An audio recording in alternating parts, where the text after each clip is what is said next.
Okay, we will try to understand about Karpenter.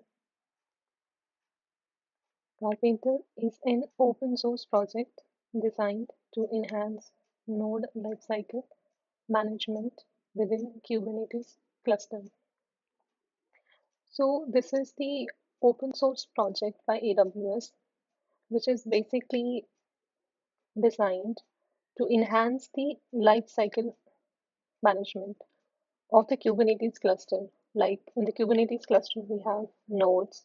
So provisioning of node, deprovisioning of node is taken care from its life to the end by this Karpenter open source project. It automates provisioning and deprovisioning of nodes based on the specific scheduling needs of pods. So the pods needs are different workload to workload. Some pods need GPU based resources, some pod needs CPU based resources, and some have different OS architecture need like ARM 64 or AMD 64, and there are many more. So based on these pod needs, we define in the pod specification, and based on the specification of the pod, the node will be created for the cluster to run, allowing efficient scaling and cost optimization. So scaling is one of the feature that it on high demand it will scale to meet the request serving, and if there is a spike down in the request then it will scale down automatically. And the cost optimization, so apart from scaling in or scaling out, there is different cost prices provided by AWS for each type of instance workload. So every time the price list of the instances are being updated. So Carpenter checks the pricing list API of AWS and dynamically pick the most suitable instance that could be based on spot or on demand, or if there is some new instance being added with best suited price. So it automatically picks the instance and um, kind of, I would say, swap the pods sometimes to the best suited or right size instance type, or sometimes deprovision the node to shift the pods to one node if there is a room for the node to run. So this is taken care by Carpenter. So in this way, our cost is optimized and we are paying which is being utilized. So what are its functions? First, monitor pods that Kubernetes scheduler cannot schedule due to resource constraint. So it monitor the pods. Like in the Kubernetes, what we know is that Kubernetes control plane have the scheduler, and scheduler is responsible for scheduling the pods onto the nodes where there is resource available. And let's say there is no resource available on the node, so it cannot provision the pod, right?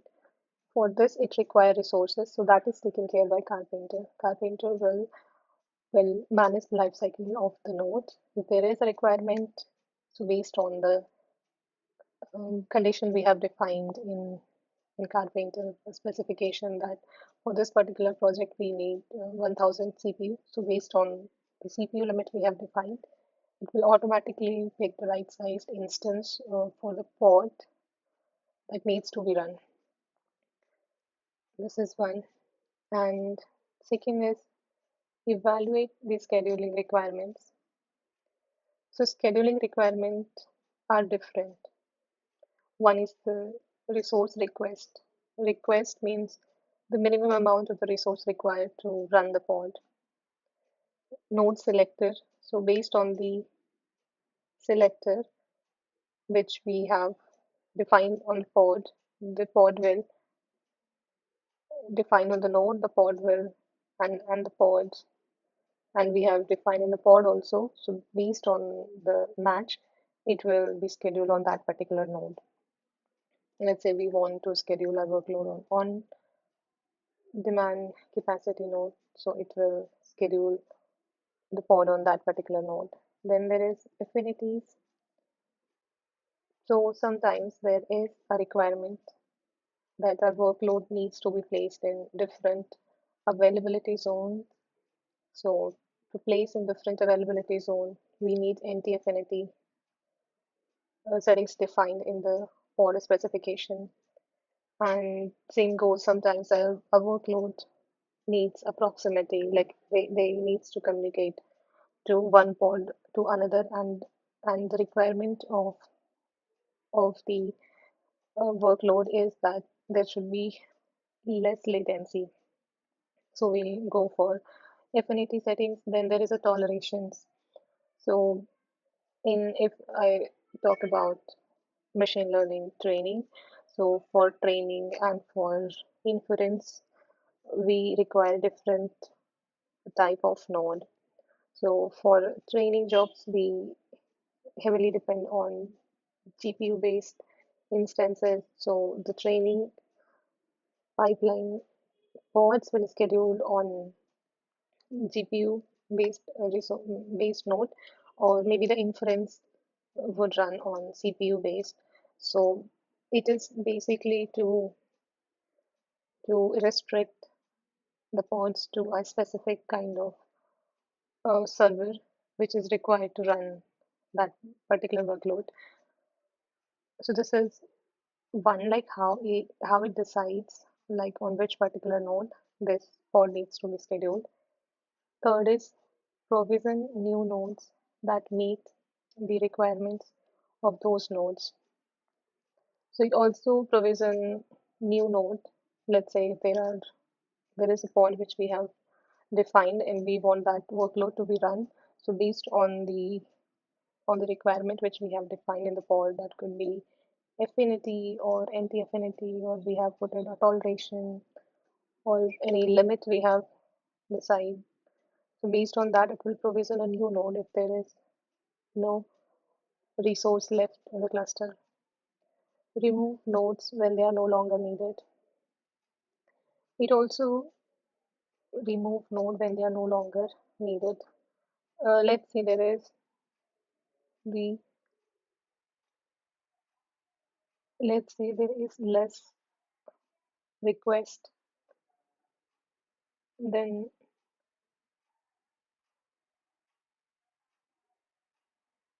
there is less traffic pattern, then it will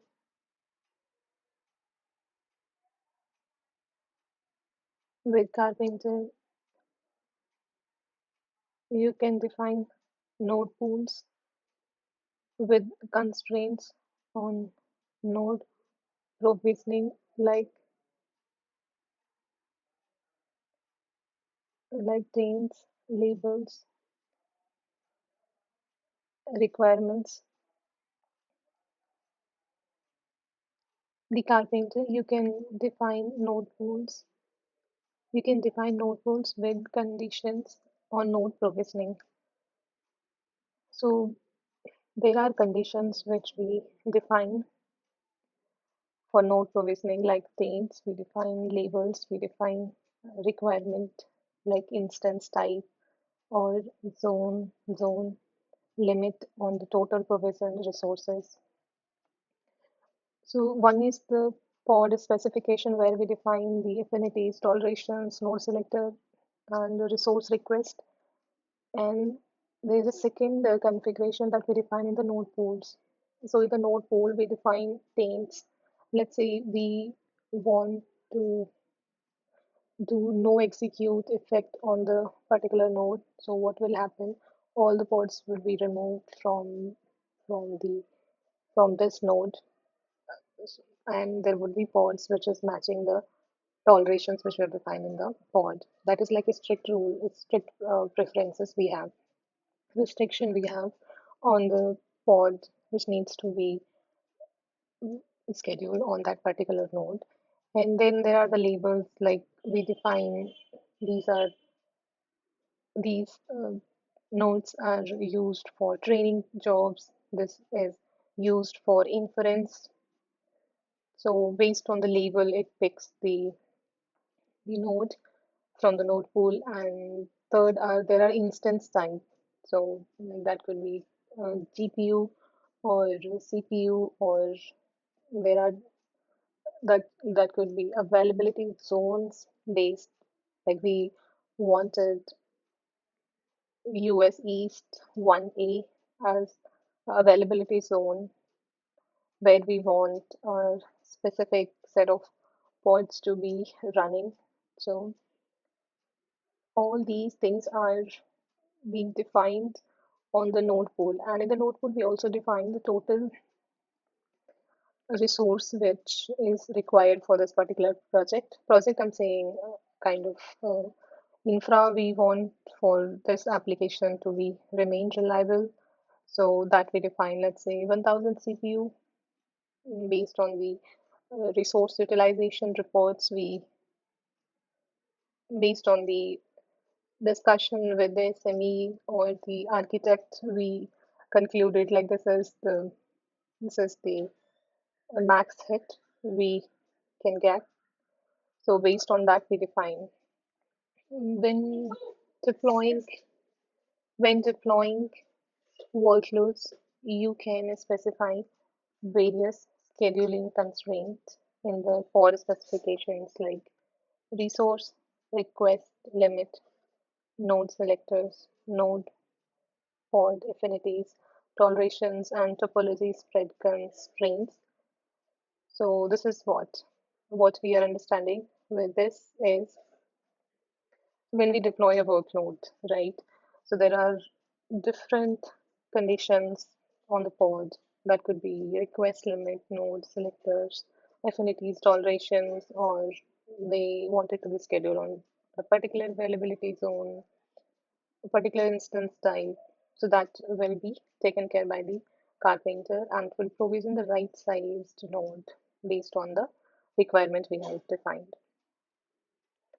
Now, there is reason to use Karpenter. So before the launch of Karpenter, Kubernetes users relied primarily on EC2 autoscaling group and Karpenter cluster autoscaler to dynamically adjust the compute capacity of their cluster. So what was happening, let's say we have elastic load balancer. So in the elastic load balancer, we used to create a target group, and for that target group, we used to define the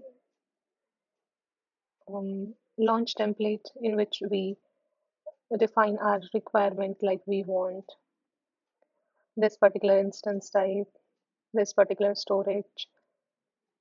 So this is the requirement which we define, and we also define the scaling policies, like the condition, like if the CPU capacity reached to 80% or the RAM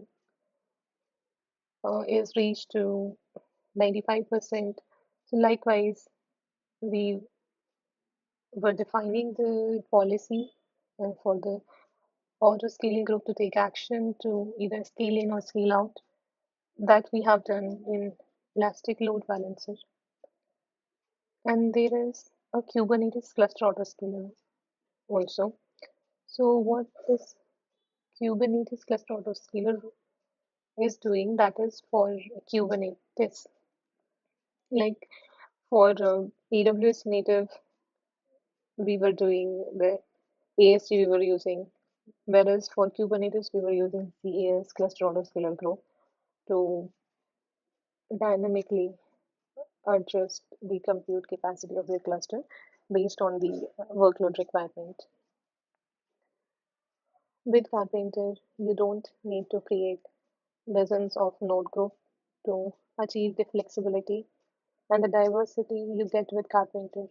So, what was happening with the scaling, with the grouping logic? I would say we were having for the if I say for Kubernetes, we were using cluster autoscaler, so we have to define different launch templates, and those launch templates were like we need this compute optimized instance type for this particular workload or this memory optimized instance type for this particular workload. So we were creating multiple launch templates, and each launch template is placed in a in a in a group, and then there is a policy applied on the group, and based on that policy, the trigger will uh, sent to the scaling group to take the action based on the metric. So this was the process how we are achieving the flexibility of this scaling.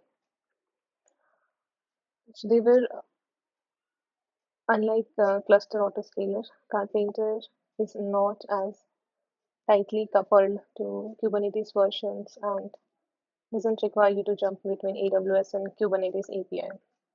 Now, what is happening with the Karpenter that it is taking a second, and why it is taking because it is directly talking to EC2 fleet of instances API rather than talking to the scaling group logic, and then it will it was taking even minutes.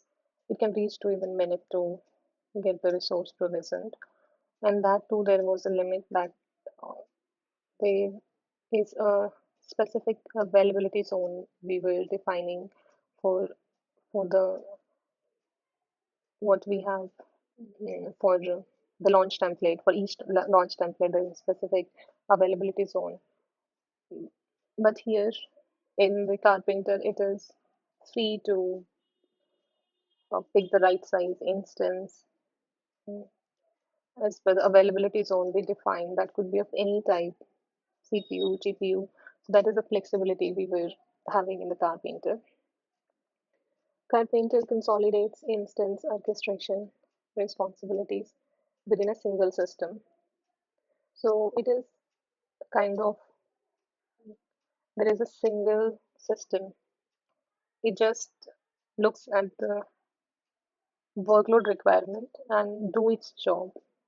So it consolidates everything based on the system requirement, based on the workload requirement, not based on the auto scaling policies which we have defined.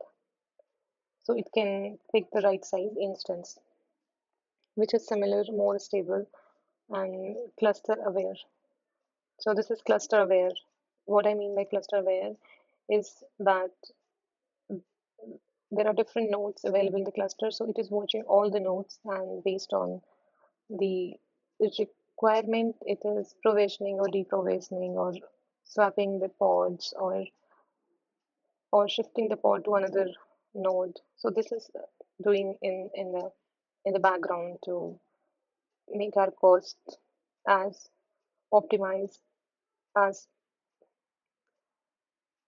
as the price as updated pricing list, because AWS keeps on updating the pricing list, right? So based on that pricing list, it is taking action. So we did not to go and know then check, okay, this is something new which we can utilize in our resources to get a discount or to get our cost optimized. So the Carpenter is doing for us. Carpenter was designed to overcome some of the challenges presented by cluster autoscaler.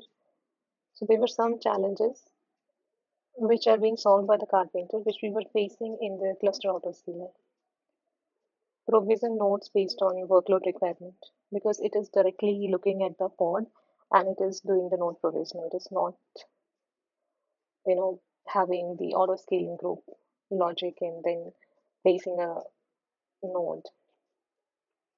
Create a diverse node configuration by instance type using flexible node pool options instead of managing many specific custom node groups. Karpenter could let you manage diverse workload capacity with single flexible node pool. So there is a node pool option, like a configuration, I would say. And in the single configuration file, we can define our different kind of requirement we have for this particular workload to run reliably. Those we can define in single configuration. So it is easy to manage at one place rather than having different places.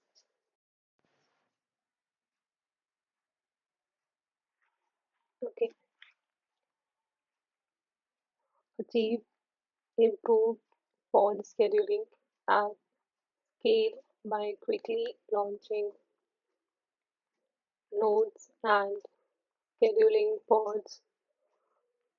So it is improving the pod scheduling at scale. When there is a high traffic, it is able to meet the requirement. When the request volume is less, it is able to scale down the resources to save cost. So that is a kind of improvement we were witnessing with the Karpenter. Recommendations. Best practices are divided into sections on Karpenter itself. Node pools and pod scheduling. So in the Karpenter, we have node pool configuration, which is a single configuration file where we have to define the themes on the pod, or we define the instance type we want, or the availability zone we need, and the scheduling requirement, the limit on the resource. So that all is defined in one place. Carpenter best practices. The following best practices cover topics related to Carpenter itself. Lockdown AMI in production clusters. So in Kubernetes, specifically in production clusters, we have to pin the versions of AMI to have stable or predictable results in our production cluster, because we cannot use any upgraded AMI because it might break our production. So first we have to test in non-prod environments how compatible it is in our environment, and are there any issues we are getting, or any latencies we are getting. So these all can be tested in the non-prod environment. Like in the training pipeline, when we write training.py script, so we are pinning the version requirement. Same goes with if we are writing preprocessing.py script file. There also we were pinning the versions so that it do not break the environment, because there are many dependent components. So it needs to be tested first before we promote it to the production. And same goes with, we have hypertuning.py script. So those scripts are being versioned with the specific versions we have already tested. So we already have the stability in the environment, and then we are promoting the stable environment to the production. We strongly recommend that you pin well-known Amazon machine images that we call AMI used by Karpenter for production cluster. So it is recommended. Like in even app deployment also, we follow the same approach that we have to pin the versions. That could be the Terraform version, that could be Python version, that could be AWS version we are using, AWS Cloud Provider version. So all these things are being versioned using AMI selector with an alias set to at the rate latest or using some other method that results in deploying untested AMI as they are released offers the risk of workload failures and downtime in your production clusters. There is AMI cluster. This is the parameter which we are using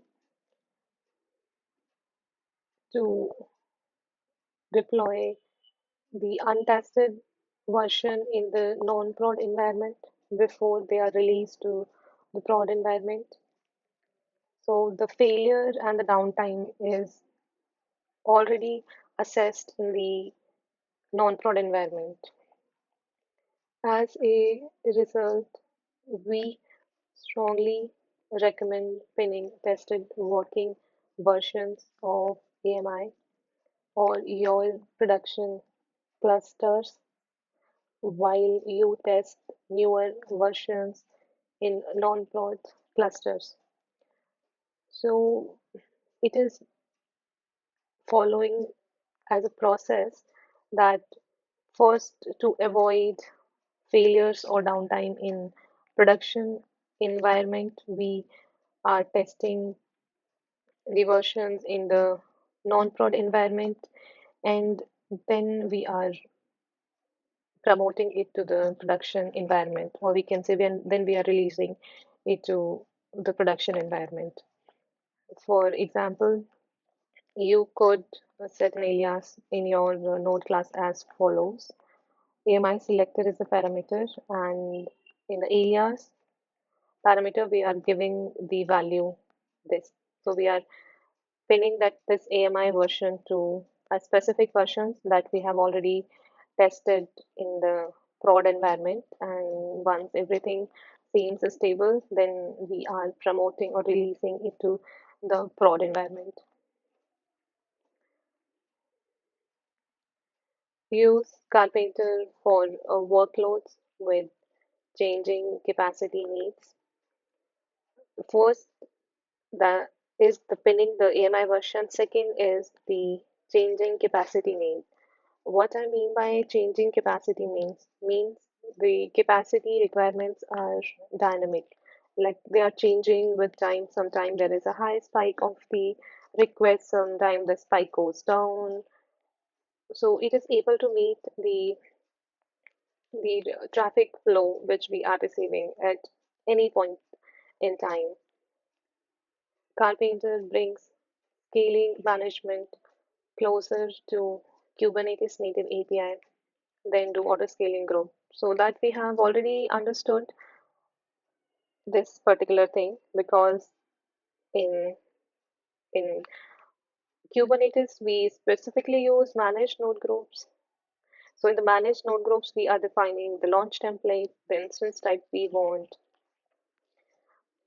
and based on the condition we define if this resource hit this threshold, then it should scale the instance, and when the utilization goes this threshold, then it should decrease the capacity. So this is how we're managing the capacity, right?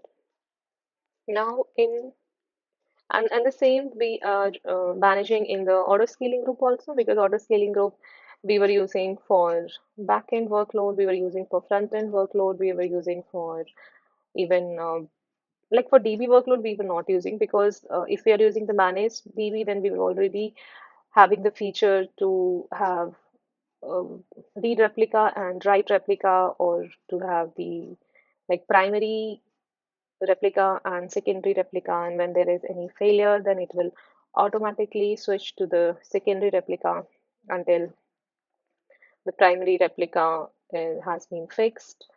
So likewise, there is a logic we were already following. But now, with the Karpenter, the scaling management is directly talking the Kubernetes API, because when the user requests, so what happens? The the Kubernetes API receives the request, and then the Kubernetes API sends the request to the Kubernetes service, and then Kubernetes service send the request to the pods which are using that particular based on the labels and the selectors.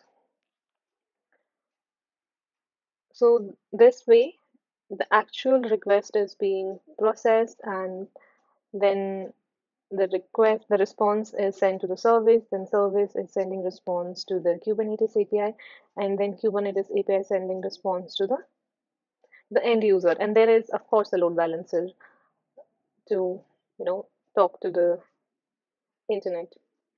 So this is the flow which we were following. So there is a direct API call to the fleet of EC2 instances to so there is no indirect way to first talk to the scaling group logic and then get it scaled. In this way, the provisioning is faster than the auto scaling, the cluster auto scaler group. ASG and MNG, they are like auto scaling group and managed node groups, are AWS native abstractions. I would say the feature where scaling is triggered based on AWS label matrix such as EC2 CPU load. So based on the load, it is. So how this is being triggered? Like we were collecting the matrix into the CloudWatch from each node, and based on the matrix collection, it is taking the action. If the load increase, then if the load reaches a certain threshold, then it is increasing, and then when the condition goes below certain threshold, then it is decreasing. So the scaling is being triggered based on this logic. Cluster autoscaler bridges the Kubernetes abstraction into AWS abstraction. So cluster autoscaler bridging the gap between Kubernetes and AWS feature, but loses some flexibility because of that, such as scheduling for a specific availability zone.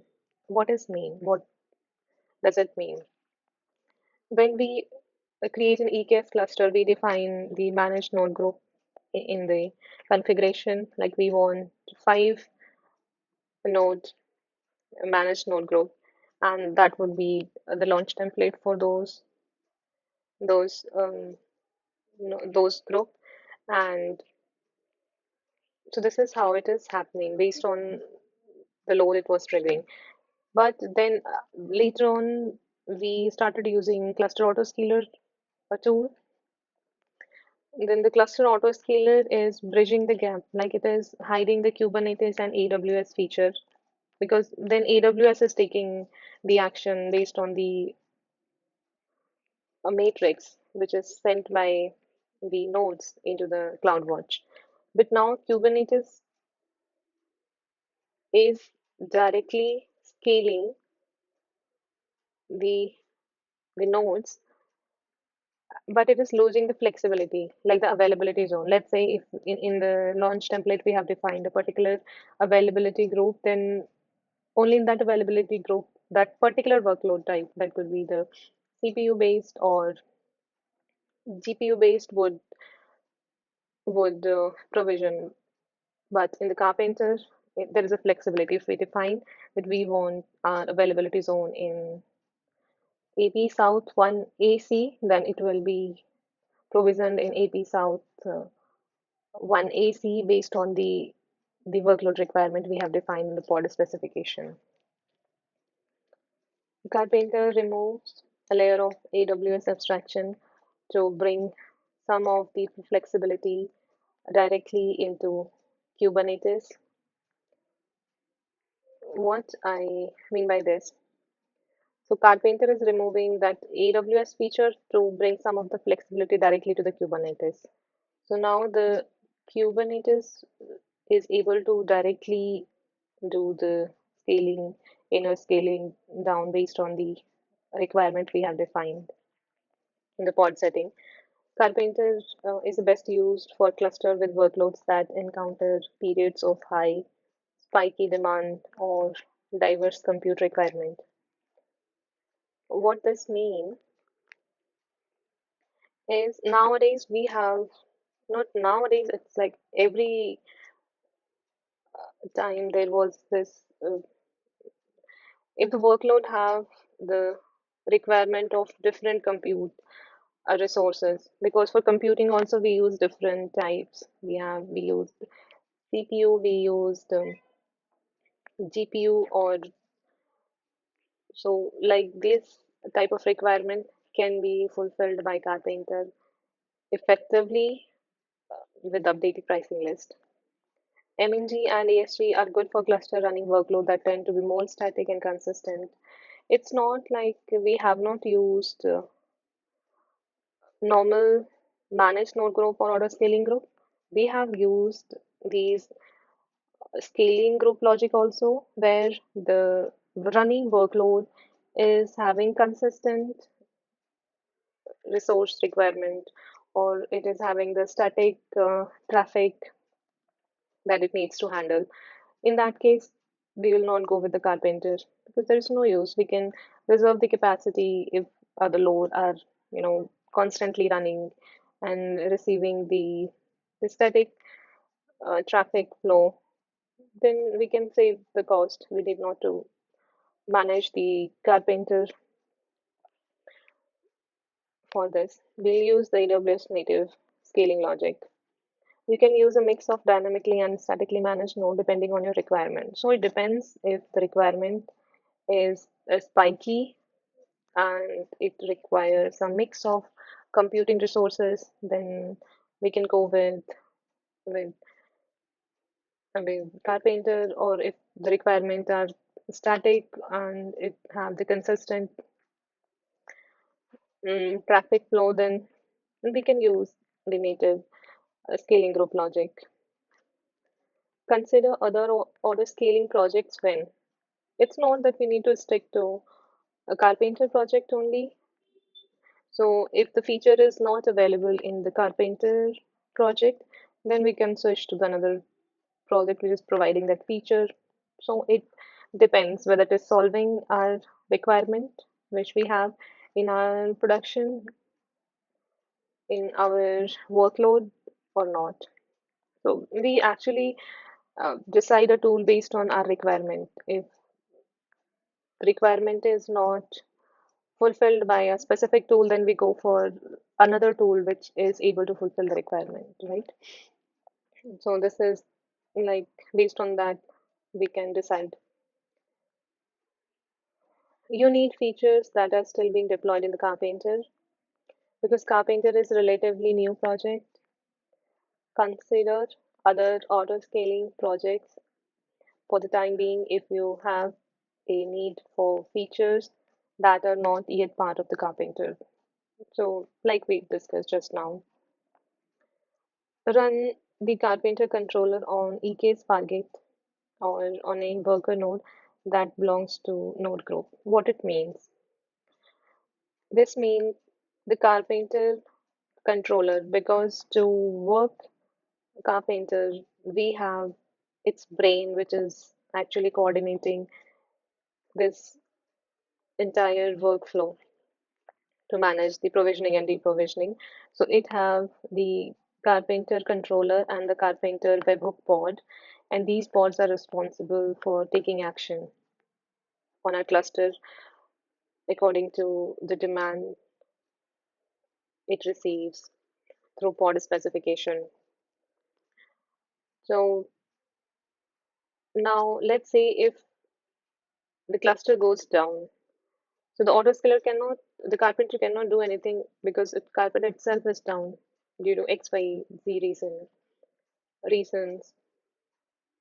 So that is why it is recommended that we should have that the workload of Carpenter should be deployed on Fargate, because on AWS Fargate we need not to manage the AMI of the worker node, and it is fully managed by AWS, so we can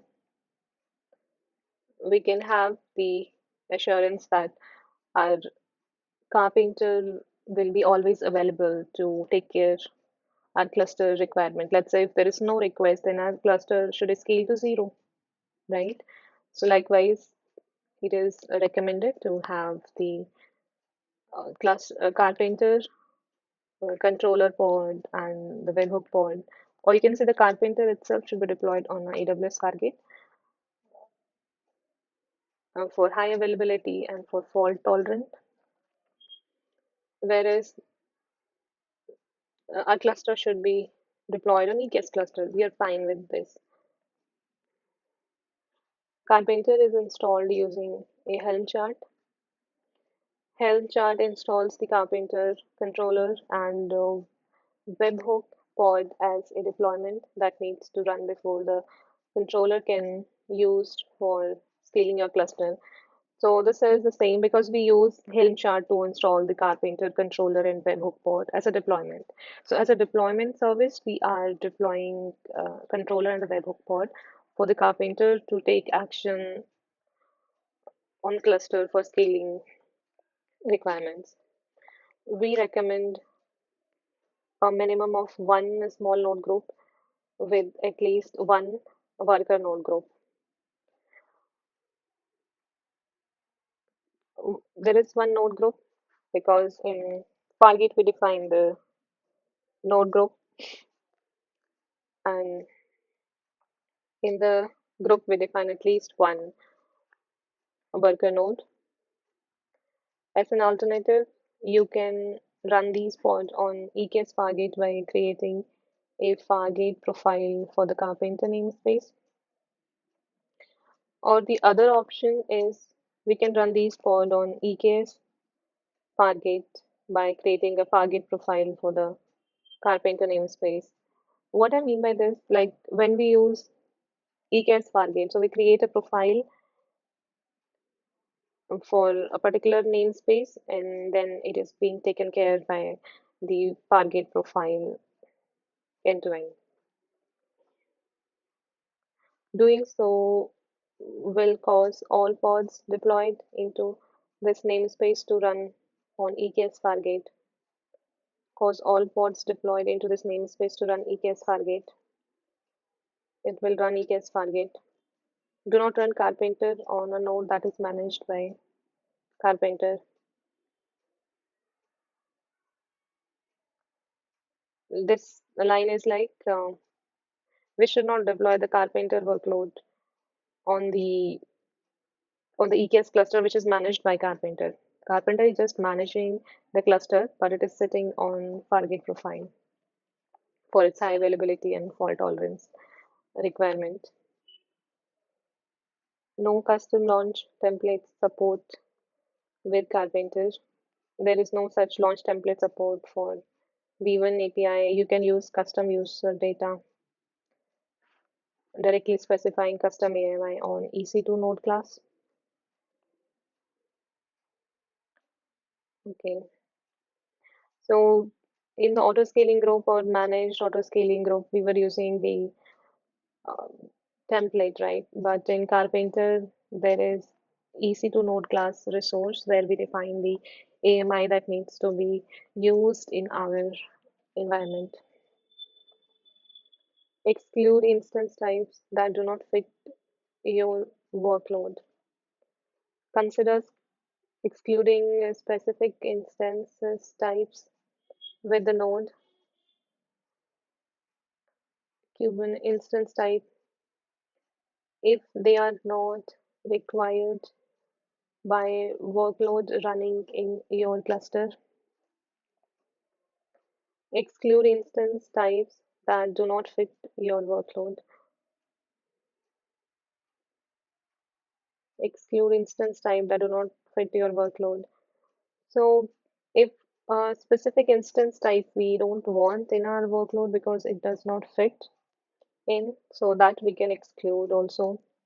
There are operators that we can use to include or to exclude. Consider excluding a specific instance type with the node.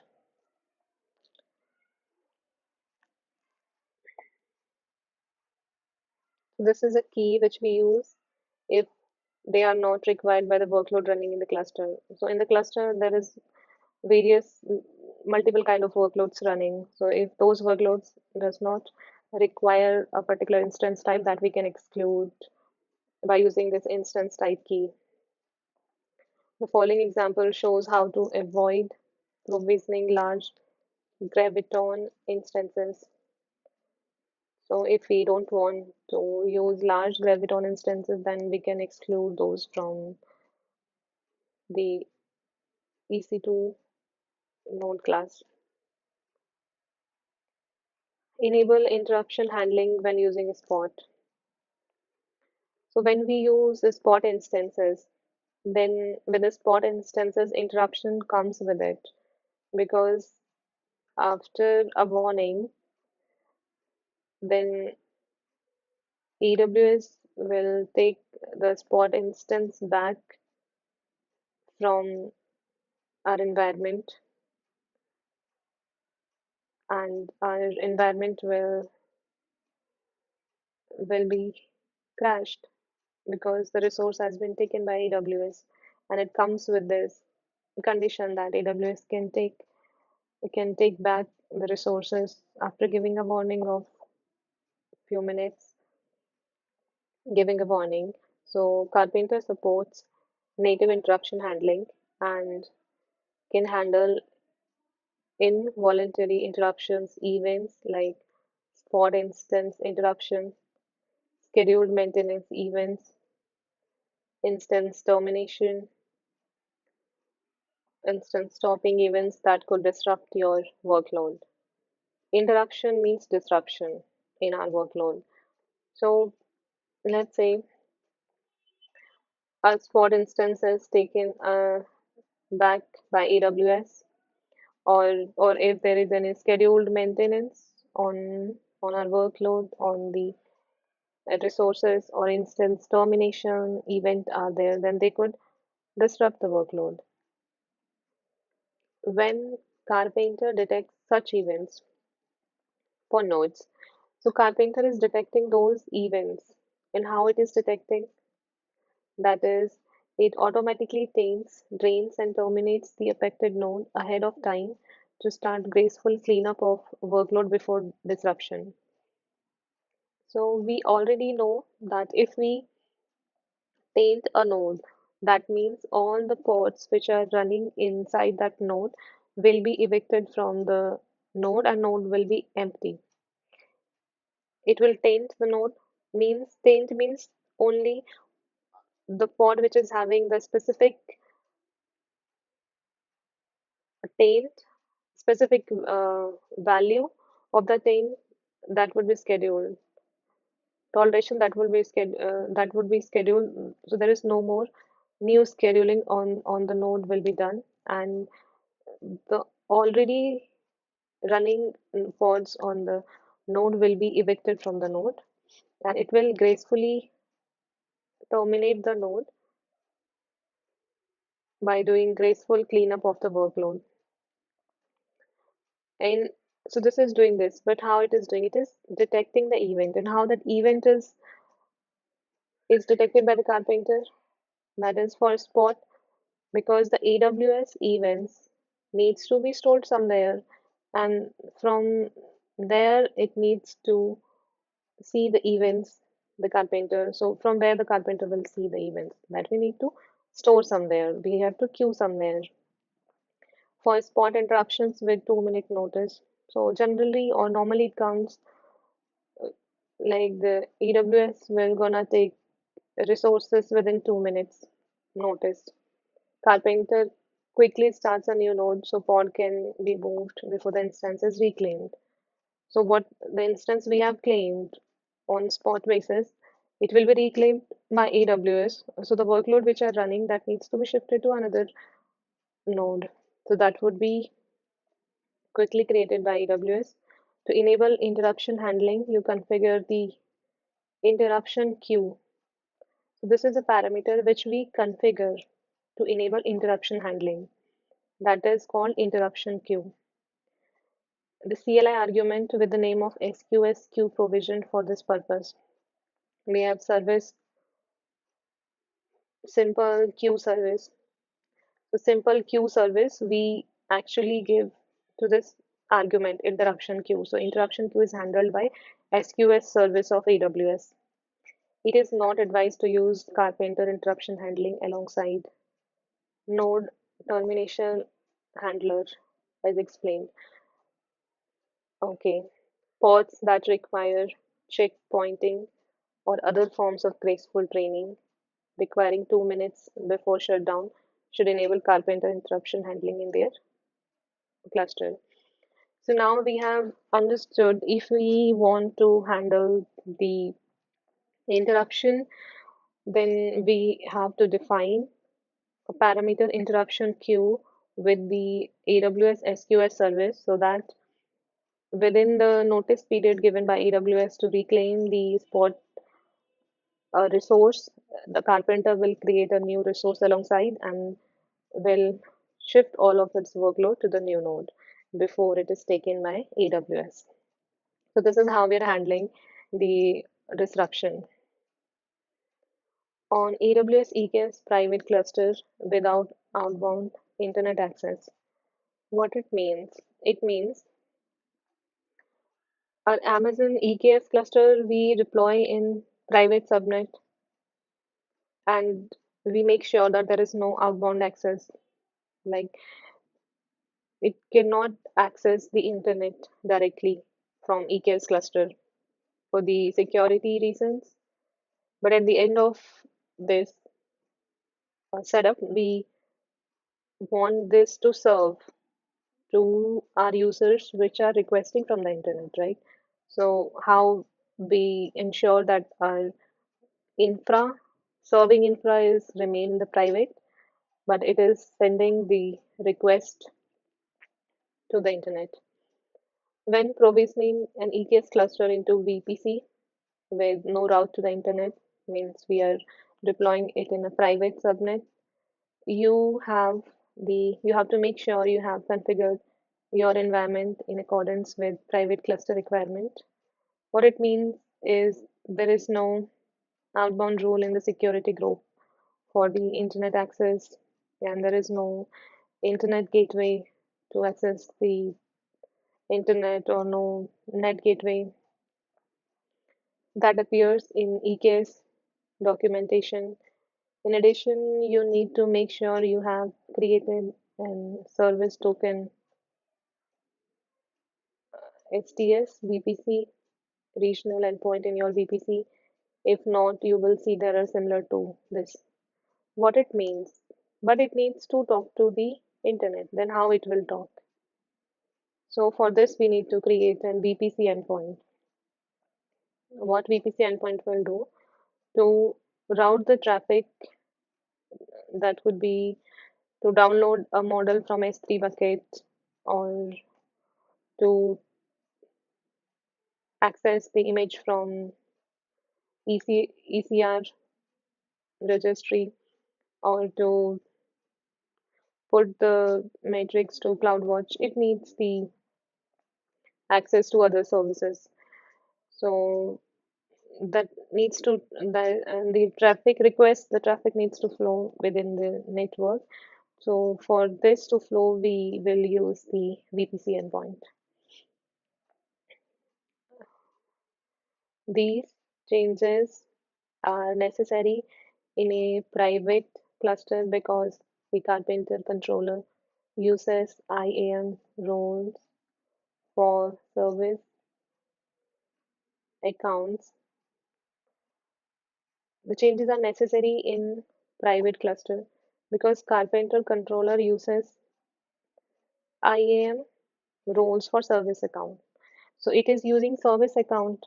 The controller is using service account in the private cluster to talk to other AWS service. That could be an EBS service. We need EBS driver to provision EBS volumes dynamically. Pods configured with service account require credentials by calling AWS security token service. Okay, STS we call the security token service, AWS STS API. So this API is used in service account. So the service account call this STS API of AWS to talk to other AWS services.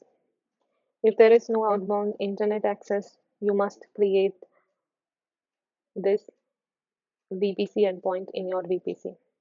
So what it will do, there would be an service account which will talk to security token service API of AWS, and then it will route the traffic to the private tunnel with the help of VPC endpoint resource. Private clusters also require you to create VPC endpoint for SSM. What it means? That we have systems manager. Systems manager have what? Systems manager is a kind of Ansible setup, we will say, which is used for even patching, for parameter store, for automation, we use system manager. When Carpenter tries to provision a new node, it queries the launch template, configs, and an SSM parameter, system manager parameter. If you do not have systems manager VPC endpoint in your VPC, it will cause following error. Okay. So when the Carpenter tries to provision a new node, so it should query some launch template configuration. So it queries those configuration from SSM systems manager parameter, and it uses refer the queries that configuration in the form of launch template to provision and infra. So VPC endpoint for SSM is required, and this is STS, that is security token service VPC endpoint. So there are different VPC endpoint. There is no VPC endpoint for price list query API. So when it query a different service, it uses security token service API. When it queries the price list, it uses price list query API. As a result, pricing data will go stale over time. Stale means outdated because the price keeps on changing every day, every week.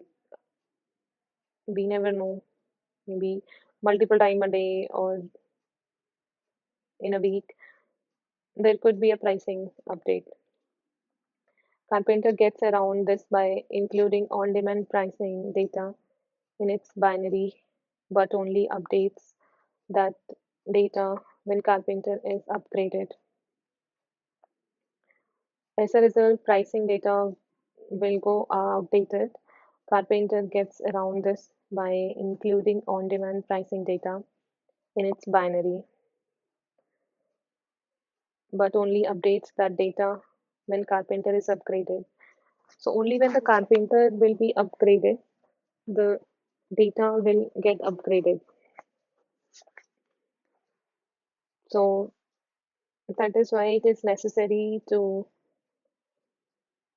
have VPC endpoint for this price list query API. because failed request for the pricing data will result the following error, and there would be no updated pricing list because that pricing data is in the binary, but it only updates when we they upgrade the Karpenter. But that would be real-time querying. So that's why we need VPC endpoint for pricing list query, VPC endpoint for SSM to access the image,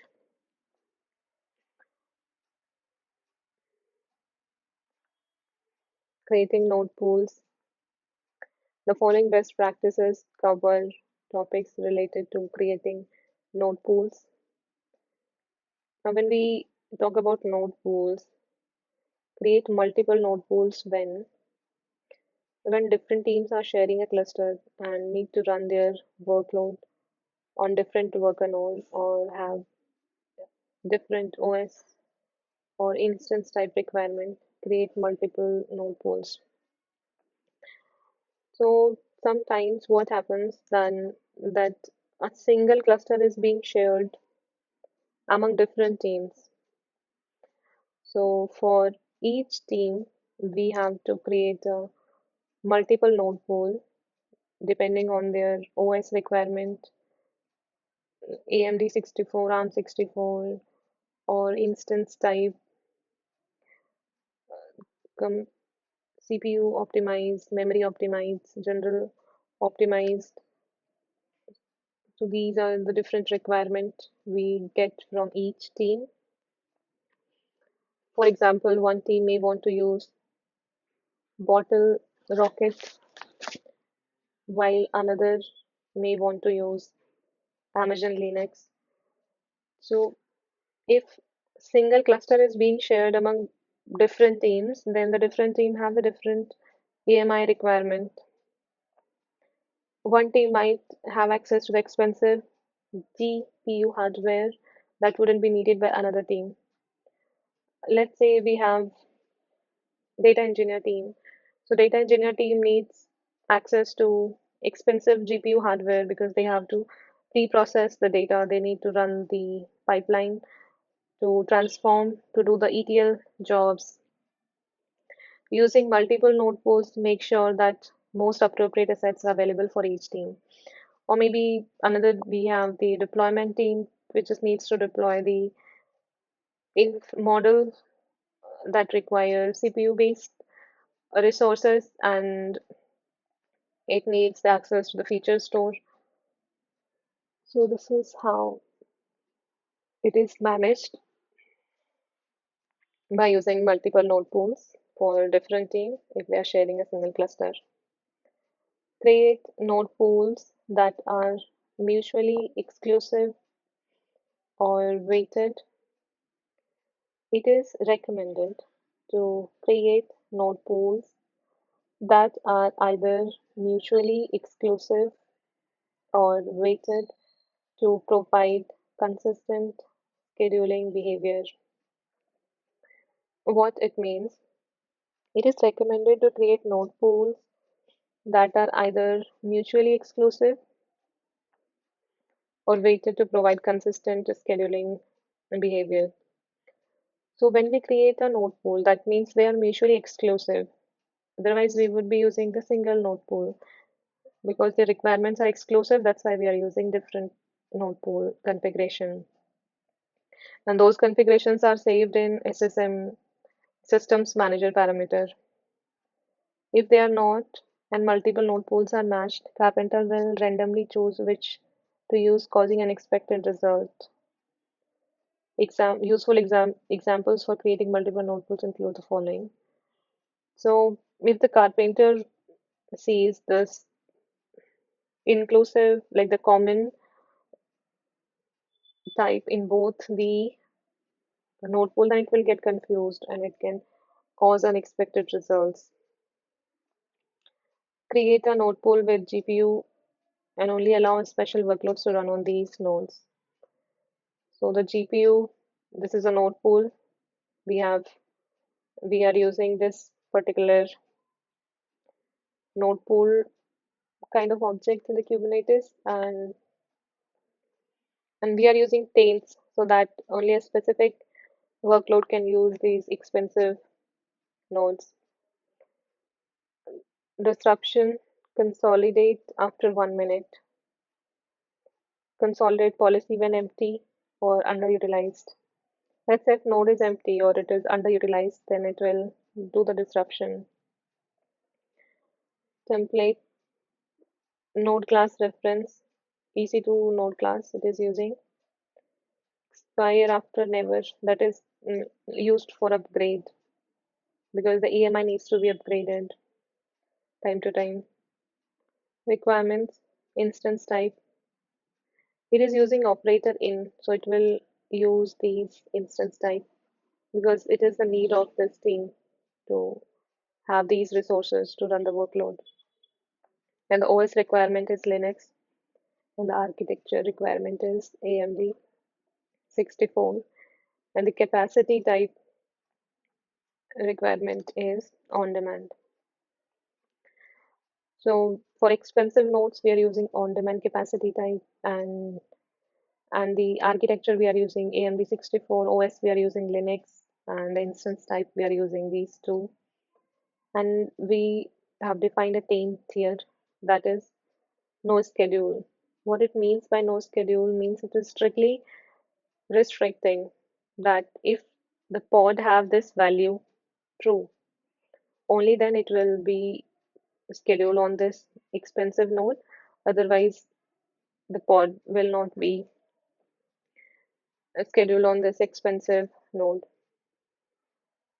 Deployment with tolerations for this taint. So this is a taint which is defined. So for this taint, we must have the toleration in the deployment kind of object in the Kubernetes. So this we are using the toleration key, which we have defined in the here also in node pool specification. Same key we are using, and the operator is exist. So the effect is no schedule. If this is existing there, then there should be no schedule. It is a strictly restricting that only this particular type of tolerations would be scheduled, no other pod will be scheduled on this expensive node. For general deployment for another team, the node pool spec could include node affinity. Deployment could use these node selector terms to match billing team. This is for a team which require expensive node and maybe they are using for ETL jobs, they're running pipeline. Deployment with tolerations for the data for the taint. That is, deployment of GPU workload will have tolerations defined. Okay, this we have the toleration for the GPU. Now for general deployment team, the node pool specifications could include node affinity that they should be in same availability zone. So this is a node pool kind of object in the Kubernetes, and we are defining labels. Based on this label, it will select the pods to schedule on this node pool. Node class ref, it is using this EC2 node class, and expire after, it is never. Requirements, instance type, so it is using general instance type. OS, it is using Linux. Architecture is AMD 64, and the capacity is on demand. And so this is, and for node affinity, this is the deployment object in the Kubernetes, which is using node affinity. So the replicas are 200. Let's say 200 pods needs to be running. So affinity, node affinity required during scheduling, ignored during execution. Node selector terms, match expression key, billing team. operator in values my team. So how this is selecting based on this label, because the label is billing keys, billing team, and value is my team. So whenever it see billing team value my team, billing team value my team, whenever it sees that label, the node, this is the terms. So based on this term, it will select a node. Whoever node will be having this expression, this label, this pod will get scheduled. Use timers to automatically delete nodes from the cluster. What it means, like in the cluster, the nodes which are there, we'll have to automatically delete also them based on time. You can use timers on provision nodes to set when to delete nodes when they are devoid of workload pod or have reached an expiration time. Expiration time is because the AMI keeps on getting retired from time to time. There are some security patches or there are some security new features added to have more optimized AMI, so that we have to patch or upgrade. So for that, we need to change the node time to time. Node expiry can be used as a means of upgrading so that nodes are retired and replaced with the updated versions. In the Karpenter documentation for the following using node expiry, like we have seen the expiry we can define, like it should expire after 6 months, or like every 6 months we need to check the AMI patches, or if there is any upgrade to make our resources compliant. Avoid overly constraining the instance types that Karpenter can provision, especially when utilizing spot instances. What does it mean? If we apply too many conditions, then the selection of utilizing spot instances will be shortened. So it's advised that we should have only mandate required conditions for our workload, not over conditioning. When using a spot, Karpenter uses price capacity. Like we have the VPC endpoint for pricing query API, allocation strategy to provision EC2 instances. This strategy instructs EC2 to provision instances from the deepest pool for the number of instances that you are launching and have the lowest risk of interruption. This strategy instructs EC2 to provision instances from the deepest pool for the number of instances that are launching and have the lowest risk of interruption. Okay. EC2 fleet then requests spot instances from the lowest prices of these pools because the pool is more. So if there are more number of instances in the pool, so you get more options to select the lowest price. The more instance type you allow Karpenter to utilize, the better EC2 can optimize your spot instances runtime.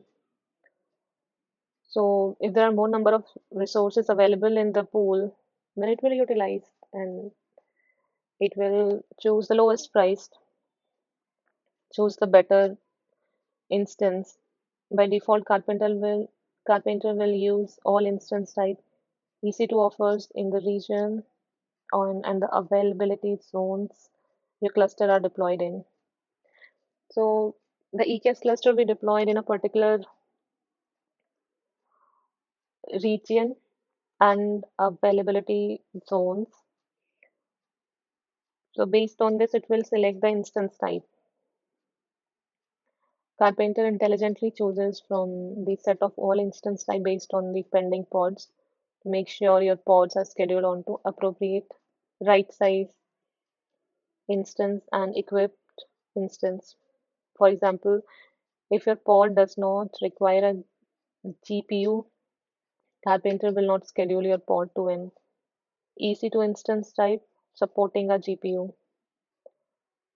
When you are unsure about which instance type to use, you can run Amazon EC2 instance selector to generate a list of instance type that match your compute requirement. Sometimes we are not sure, so there is a EC2 instance selector that we can run to generate a list of instance type, and then we can select to match our compute requirement. For example, the CLI takes memory, CPU architecture, and region as input parameters and provides you a list of EC2 instances that satisfy your conditions. So this is EC2 instance selector. So if we define our requirement, so with the help of EC2 instance selector in the CLI, we can get the list of instance type available. Like this is our requirement. We need 4 GB memory, 2 CPU. Architecture we need X like ARM 60. This is AMD 64, and region we need AP Southeast one. You shouldn't place too many conditions on Carpenter when using spot instances because doing so can affect the availability of your application. Because EMI are different in each region. So based on the requirement only, we have to put conditions because it will shorten our list. Say, for example, all the instances of a particular type are reclaimed and there is no suitable alternative available to replace them. Your pods will remain in a pending state until the spot capacity for the configured instance type is replenished. It's claimed by Carpenter. So until the spot capacity is not available, there would be a disruption in the workload. You can reduce the risk of insufficient capacity errors by spreading your instances across availability zones. So we can spread our instances across availability zone to reduce the risk because the more the space, the more the number of AMIs or instance types will be available. Because the spot pools are different across availability zones. Each availability zone have different spot pools. So that's why we have to spread, like do NP affinity. That said, the general best practice to allow Carpenter to use different set of instance type when using a spot. If we are using a spot, then we can use different instance type. Scheduling pods. The following best practices relate to deploying pods in a cluster using Carpenter for node provisioning. Follow EKS best practice for high availability. For high availability, we have to use the best practice. If you need to run highly available application for general EKS best practice, we have to spread the workloads across the different availability zones. In Carpenter, documentation for detail on how to spread nodes across zones, we use NT affinity for high availability applications. And we also use disruption buzzer to set a minimum available pods that needs to be maintained. So if in case there is an attempt to delete a pod, so what is the minimum available pod that we need to maintain that we can define in the disruption buzzer so that we have the minimum availability of pods maintained. Use layered conditions to condition the compute features available from your cloud provider. Carpenter's model of layered conditions allows you to create a complex set of node pools and pod deployment conditions to get the best possible matches for pod scheduling. So Carpenter model of layered condition allows to create a complex set of node pools because there is a layering condition. So because of this layered condition, it allows to create a complex set of node pools and the pod deployment conditions to get the best possible match for the pod scheduling. So it is giving the best possible match. Example of conditions that a pod setting can request include the following: needing to run in availability zone. So if the application needs to be highly available, where only particular applications are available, say for example, you have pod that has to communicate to another application that run on EC2 instance living in a particular availability zone. Okay, let's say one application needs to talk to another application, and that application is living on another EC2 instance in a particular availability zone. If your aim is to reduce cross AZ traffic in your VPC, okay, I just want to reduce the cross AZ traffic in my VPC. You may want to co-locate the pods in the AZ where the EC2 instance is located. So where we have the EC2 instances, in that AC only we have to deploy the application, not in different AC to reduce. The aim is to reduce cross availability zone traffic. This sort of targeting is often accomplished using node selectors. We use node selectors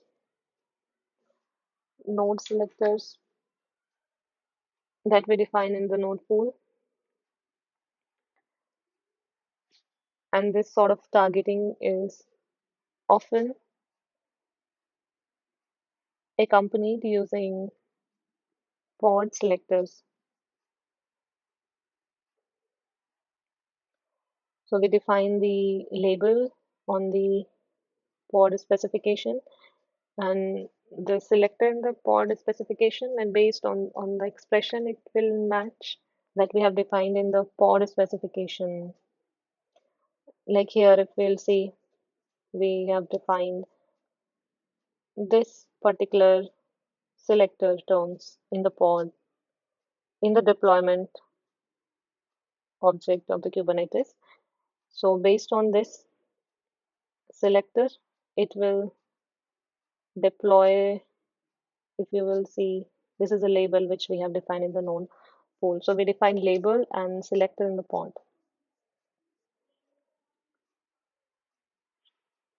Okay. So selector we are defining in the pod and the label we are defining in the node. Please refer the Kubernetes documentation requiring certain kind of processor or other hardware. Pods, for example, that require pod to run on a GPU. Okay. That is like if we need GPU in nodes for a particular type of workload, then we can use taints and tolerations to define the restriction. Create billing alarms to monitor your compute spend. So what we are spending, that needs to be monitored. Like what we are running in the environment, that needs to be monitored. Same way what we are spending in the environment, that needs to be monitored. And that is monitored by using billing alarms. When you configure your cluster to automatically scale, you should create billing alarm to warn you when your speed has exceeded a threshold and add resource limit to your Karpenter configuration. So in the Karpenter configuration, we are adding a limit. Let's say we need 500 CPU for our project, then it should not exceed the limit. So we should assign a threshold to alarm us when there is breach in the condition. Setting resource limits with Carpenter is similar to setting an AWS autoscaling group's maximum capacity, in that it represents the maximum amount of compute resources it can be instantiated by Carpenter node pool. Like we know in the AWS autoscaling group, like when we define ASG in, let's say, load balancer, so we set a condition like this is the max capacity which can be used. Same way we define the max limit on the Carpenter also. It is not possible to set a global limit for the whole cluster. Limit apply to a specific node pool. So let's say for a project, we are using a shared cluster and where we are having different teams inside a project. Let's say data engineers, they are running data pipelines that require GPU intensive nodes, or the general deployment team that requires CPU based nodes. The snippet below tells Carpenter to only provision a maximum of 1000 CPU cores and 1000 GB of memory.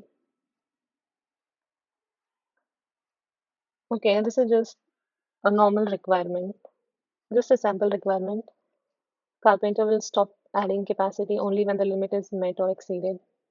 When a limit exceeds, the Carpenter controller will write to memory resource usage exceed limit of which we have defined, or a similar looking message if we're routing the container log to CloudWatch log, because we have to define the route the logs, so we can route the log to CloudWatch logs. You can create specific pattern in your log and then create a CloudWatch alarm to alert you when the configured threshold is breached, because those logs, the container logs, needs to be sent to the CloudWatch and then it will be able to alert us based on the threshold breach. If you don't use limit or condition the instance type, the Carpenter can provision. Carpenter will continue adding capacity to your cluster as needed. While configuring Carpenter in this way allows you to cluster to scale freely. It can also have significant cost implications. It is the reason that we recommend that configuring billing alarm. Because if we'll not configure a billing alarm, then at the end of month, we'll be surprised with the cost we have to pay, because we didn't we were not monitoring our cost or threshold. Billing alarm allows you to be alerted and proactively notified when the calculated estimated charges in your account exceeded a defined threshold. This is like how we are estimating the charges by using the alarms and also controlling and taking proactive actions if something going abnormal or not needed. You may also want to enable cost anomaly detection, which is AWS cost management feature. Anomaly means when there is an outlier or there is a sudden spike that uses machine learning to continuously monitor your cost and usage to detect unusual spend. So this is like we can use cost anomaly detection also, that uses a machine learning model to continuously monitor and detect the unusual spend. If you have gone so far as to create a budget in AWS budget, you can also configure an action to notify you when a specific threshold has been breached. Okay, with budget, actions. You can send an email, post a message to SNS topic. You can send an email by using SNS topic or send a message to a chatbot like Slack or other channels. Use the carpenter.sh. Do not disrupt annotation to prevent Carpenter from deprovisioning a node. This is like a disruption budget we need to have the minimum resource running.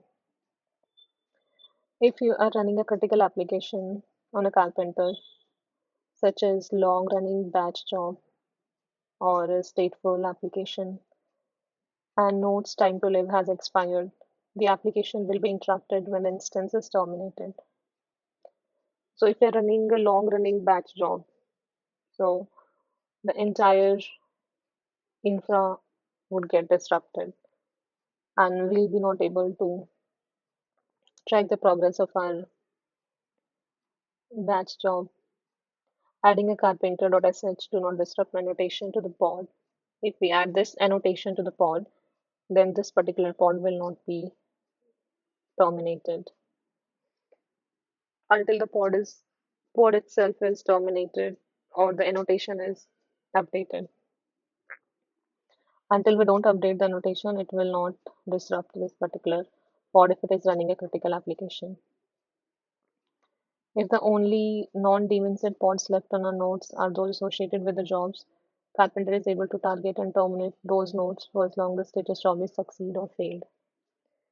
Let's say if we are not using the stateful pods or non-deviant pods, then that can be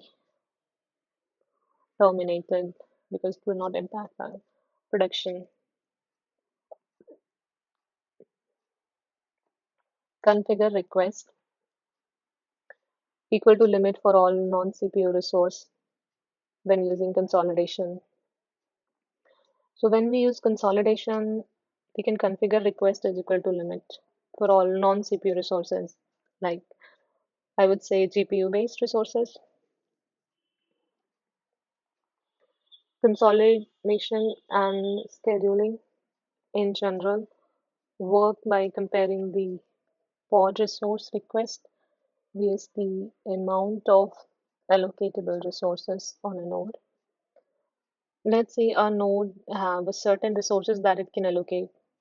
So it will compare the pod resources, and if there is any pending scheduling, then it will consolidate that scheduling into it. The resource limits are not considered. There's an example pod that have a memory limit that is larger than a memory request can burst above the request. So we use limit like what it can burst, what is the max it can burst during a spike. If several pods on the same node burst at the same time, this can cause some of the pod to be terminated due to an out of memory condition. Consolidation can make this more likely to occur when it works to pack pods on to nodes only considering their request. So during the consolidation, we do request is equal to limit so that we can consolidate. But if each pod get burst at the same time, then there will be out of memory condition. Use limit range to configure defaults for resource requests and limits. Because Kubernetes doesn't set default request or limit, continuous consumption of resource from underlying host CPU and memory is unbound.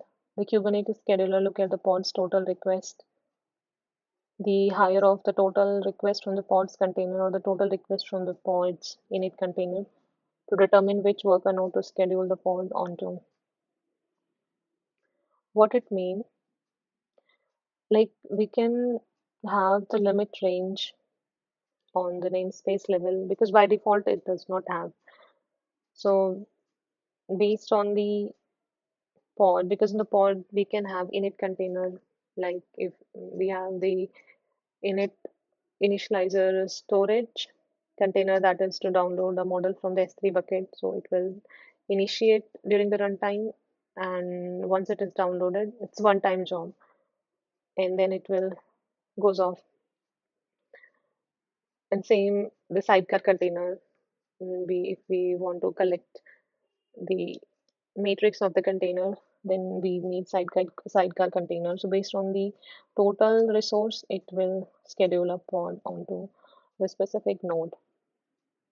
Similarly, Karpenter considers a pod's request to determine which type of instance it provision. Based on this, it also even provision a right size node. You can use a limit range to apply a sensible default for a namespace. You can, in case resource request is not specified by some pod. Let's say we are not sure about our requirement, but we can put a limit range onto our namespace so that the resources are under control. Apply accurate resource requests to all workloads. Karpenter is able to launch nodes the best fit your workload when its information about the workload requirement is accurate. This is particularly important if we are using Karpenter consolidation feature. So when we are using consolidation feature, like request is equal to limit, so we should be sure about our requirement. If we are not accurate about the requirement, then the best fit of the workload is basically taken care by the Karpenter to launch a node.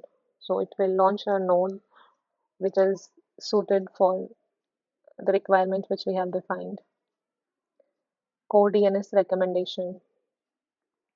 Update the core configuration of core DNS to maintain reliability. When deploying a core DNS pod on nodes managed by Karpenter, core DNS pod is a daemon set pod because it is responsible for providing IP to the pods. So this pod needs to be reliable. Otherwise, there would be a transient issue. When deploying a core DNS pod on the nodes managed by Karpenter, given Karpenter dynamic nature and the rapidly terminating, creating, so aligned with the demand, it is advisable to adhere to the following best practices. So we can use lame duck duration and readiness probe. This will ensure the DNS queries are not directed to core DNS pod that is not ready, that has been terminated. Okay.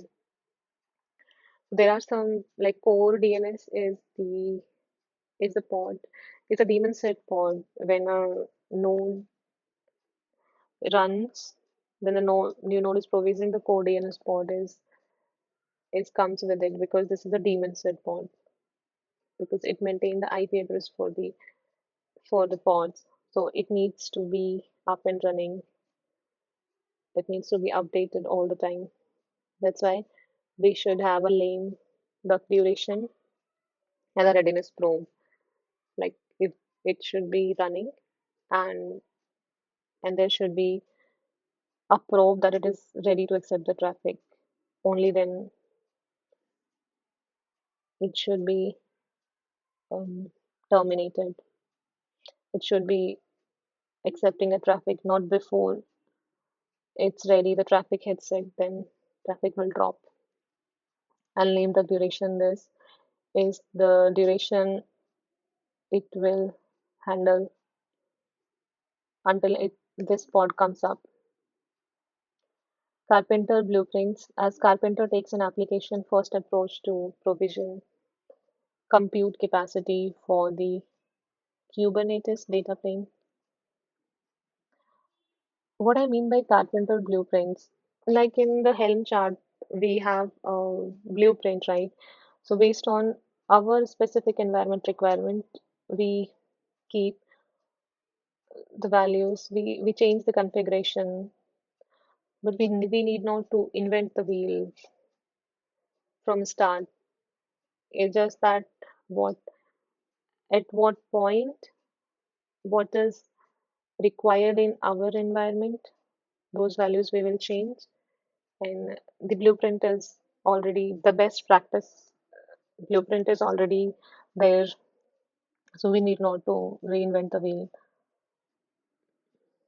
Just need to pick the standard best practice and just update the values as per our requirement. As the Karpenter takes an application first approach to provision compute capacity for to the Kubernetes data plane, there are common workload scenarios that you might be wondering how to configure them properly.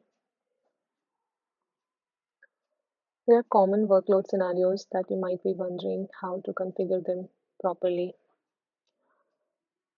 Karpenter Blueprints is a repository that includes a list of common workload scenarios following the best practice described here. You will have all the resources you need to even create an EKS cluster with the Karpenter configured and test each of the blueprint included in the repository. You can combine different blueprints to finally create the one that you need for your workload. So what is our workload need that we can use from the repository, that we can update the parameters. So we already have a blueprint defined for the Karpenter.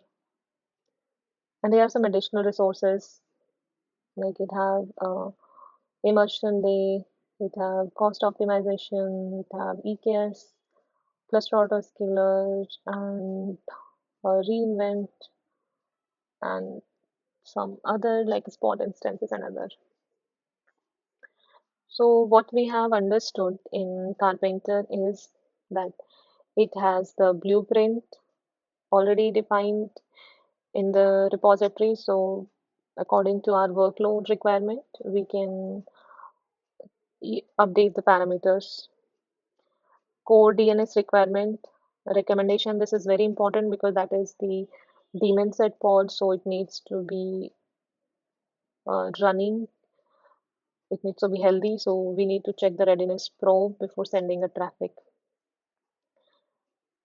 Apply accurate resource requests to all pods. This is important because if we are not defining the accurate requirement, then the carpenter will not be will be because carpenter have the single source of truth is the workload that we have to define properly. Use limit ranges to configure defaults for resource request and limits. So if we are not sure about some settings in the pod, then we can define the limit range on the namespace also. And if we're using the consolidation, then we can use request is equal to limit for all the resources to consolidate. Use carpenter.sh do not disrupt annotation. In the pod setting, we can use do not disrupt annotation to have the minimum pods running, that we don't get disruption of our workload, which we are not supposed to do for some workloads. And then we have the billing alarms. So it is very important to have eye on the billing part, like we have the eye on the what is happening in the production, right? Same way we should have an eye what is happening in the cost. Use layered conditions to condition the compute features available from your cloud provider. So it is like if we have to put certain workloads in same availability zones, or we have to scatter them across the availability zones. Follow EKS best practice for high availability, like the disruption budget we have to include in the pod setting by using annotation. So these kind of things we should have in our, we should include the checkpoint when we are designing a EKS cluster, scheduling pods. And this is like if we wanted to check the list of instance type, then we can use EC2 instance selector, CLI command to check. And we should avoid overly conditioning the instance type because that will limit the pool for us, and the spot instance count would be less. Use timer because the spot pool is different in each availability zones. Use timers to automatically delete nodes from the cluster. Timers means the nodes AMI needs to be upgraded time to time to have the security patches included and to have the new features which is used to optimize the performance of the AMI. And these are the node affinity examples, like we are using selector terms in the deployment type, and in the node pool we have defined the label. So label we define in the node pool and the selector we define in the deployment specification. Here if you see tolerations we have defined in the deployment and taint we define in the node pool. This is when we are using a shared cluster for different teams, creating node pools. And there are few, I would say, API, VPC endpoint that we should have because Karpenter needs VPC endpoint for price list query because it should have the updated list, like it should have a updated list to take the to select the best suited price node. And and there is also VPC AWS STS VPC endpoint that is to this is VPC endpoint for SSM systems manager because it needs to query the launch template from systems manager parameter store. So this VPC endpoint for SSM needs to be there. VPC endpoint for pricing list query needs to be there. And there is one that is VPC STS VPS regional endpoint that we needs to create because it needs to talk to the service account of the pod. So it should have the VPC, the service token, security token service VPC endpoint in the VPC. So it will be able to talk to the different service account to talk to the different AWS services because there is no internet access, right? That's why we need these endpoints. Enable interruption handling when using Spot. So when we're using the Spot instances, so interruption comes out of the box because the AWS can reclaim its instance back within 2 minutes notice period. So for that we can use interruption queue parameter by using SQS service of AWS so that it can handle the interruption by tainting and draining and then terminating. Exclude instance type that do not fit your workload. So we can also exclude instance types that do not fit our workload. We have the instance type key where we can define the values which we don't want. No custom launch template support with the Karpenter. Karpenter does not support a custom launch template. It has it used the SSM to query the instance launch template to provision the nodes. And the Karpenter needs to be run on EKS Fargate profile because it is managing the cluster. So let's say if cluster goes down, then the Karpenter should be able to manage the life cycle of the cluster. Consider other auto scaling projects. Like if we want, if there is no such uh, high demand of the workloads or multiple compute requirements and sudden spike, then we can go with normal auto scaling or managed auto scaling curve.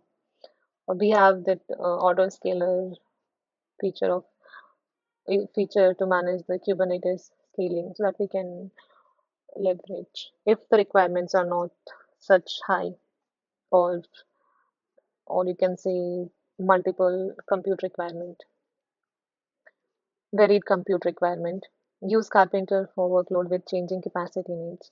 So if there is like high changing capacity needs, then only we should use Karpenter. Not everywhere we have to use Karpenter. So that during the design of our cluster, we have to uh, decide based on our workload type, and we have to lock down the AMI in the production cluster because we don't want to get the unexpected downtime or the failures. Okay, and reasons to choose Karpenter is we if we want like already the diverse like multiple node configuration we need to um, maintain, then the Karpenter is the project that we can use. So this is all about Karpenter, and this is basically to enhance the node lifecycle management within the Kubernetes cluster. So in the Kubernetes cluster, it is managing the node lifecycle.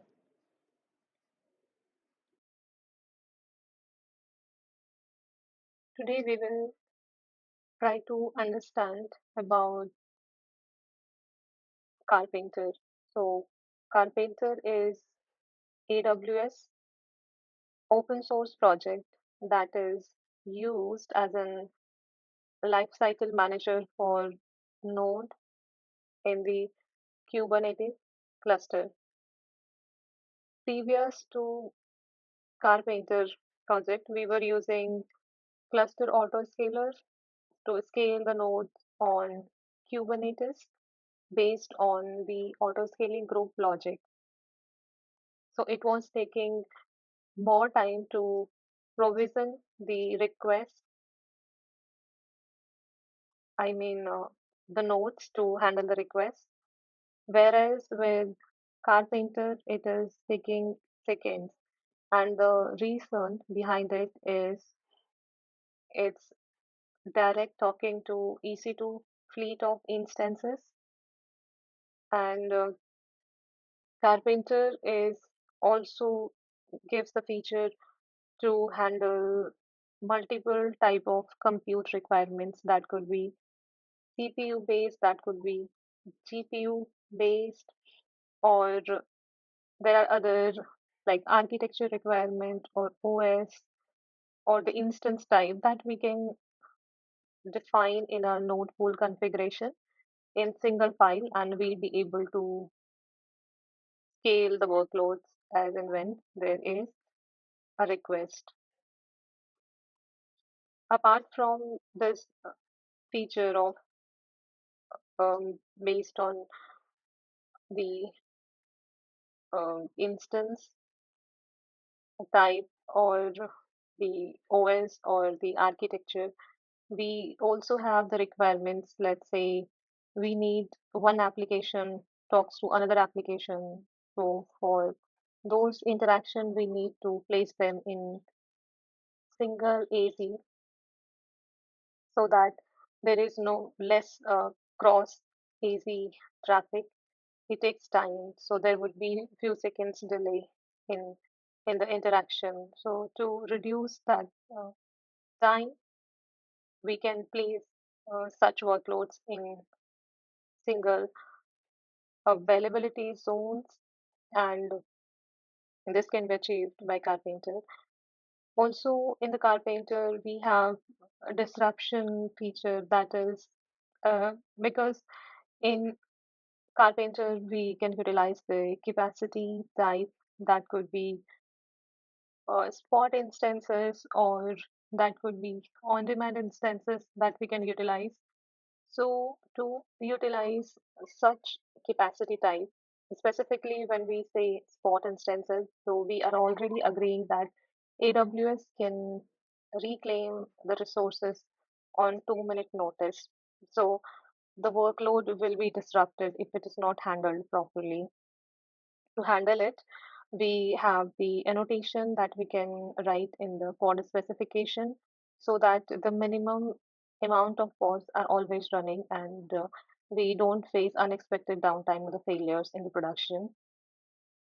And apart from this disruption feature, we also have the consolidation feature in the Carpenter, that is to consolidate the pods which are scattered around into a single pod to save the space and use the right sized node. That we can do when we make the limit and the request equal. Although there is a drawback, is it can, if let's say all the pods burst at the same time, then there will be out of memory issue. So we should have the checkpoint while we are designing this strategy. And apart from this, we discussed disruption annotation. We discussed, okay, we also have the limit range. Let's say we are not sure about the resources which is required by the workload, then we can place a limit range onto the namespace so that the resources are utilized under control and what is the expected resource consumption can happen, not more than that, because it can result in unexpected cost also. So it is important to keep a control. Apart from this, we also have other, I would say, evaluation types that we can follow in in the in the Carpenter. That is to understand the placing of the pod. What I mean by placing of the pod is, let's say we have the requirement that the pods needs to be placed among different nodes. So we can use the feature of anti-affinity that we can define in the pod specification. Apart from this, we have the affinity if we want to place node in the same node, pods in the same node. And apart from this, let's say we want to restrict certain pods to be placed on certain node, then we can use taint and tolerations. Tolerations we can define in the pod setting, and taints we can define in the node pool setting. Apart from this, we have the limit and the request, that is normal we use, like what is the minimum requirement to run this workload and what is the max it can burst during the spikes. And apart from this, we have other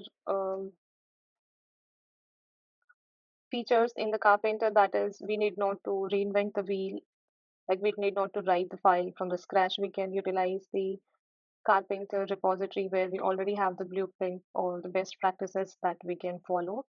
And according to our workload requirement, we can update the parameters. So this is about the Carpenter and like why we use Carpenter and how it works. So this is about it. But apart from this, it's not in every use case we have to use Carpenter. If we have the high compute, I would say like multiple compute requirements in the cluster, and the traffic is unpredictable, and it's also high traffic. So for such workloads to handle, Carpenter is recommended, because in the Carpenter, I forgot, there is one important thing is the networking part. In the EKS cluster, we put our EKS cluster in a private network, and so there is no access to the internet. But The Karpenter project uses the AWS pricing API to get the updated prices of the nodes before it's provisioned so that it can optimize the cost. So we need a VPC endpoint for AWS pricing API. And apart from this, when Carpenter provision or deprovision the nodes, it needs to query the launch template from systems manager parameters. So it needs VPC endpoint for SSM of AWS service. And apart from this, it also uses the service account to talk to different AWS service. So it needs VPC endpoint for AWS security token service that we call STS API to talk to. It needs that endpoint. So these are a few endpoints it needs. And apart from this, there's one important thing that is we define the AMI selector in the node pool. So we should be sure about the version. So we should always pin the version in the production. Although in non-prod, we can test the recently released AMI versions. And after doing proper testing, we can use in the production, but not directly using untested AMI in the production. And apart from this networking part, there is one more thing in Carpenter that is we discussed about networking, we discussed about its um, what we call the for disruption annotation. There is one that is the budget because we have to keep an eye on the cost also. Although it is taking right size node, but still we want to have the cost which in our expected range. And if it is going above, then we should be aware that um, it is genuine a need or is there something we can control. So that this is very important that we should have the billing alerts in place um, because to control the cost. And apart from this, there is what else is left? So what we have discussed till now is how we can control the pod disruption by placing the annotation in the pod specification, and also we have discussed um,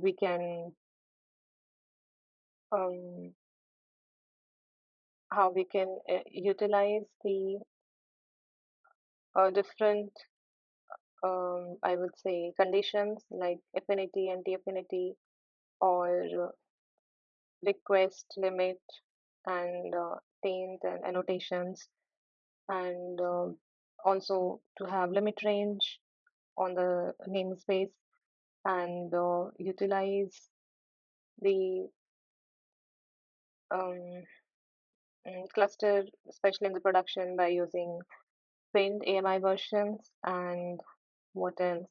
And the networking, like we need VPC endpoint for SSM, we need VPC endpoint for um, we have security token service of AWS because it needs to talk to different AWS services. So it needs IRSA that we call the IAM roles for service account.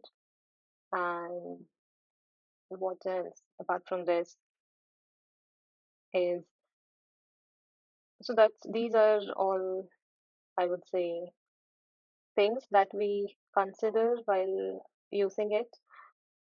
And so that's it about Carpenter. Although I'm forgetting few points, but that's okay. That's the overview of the Carpenter.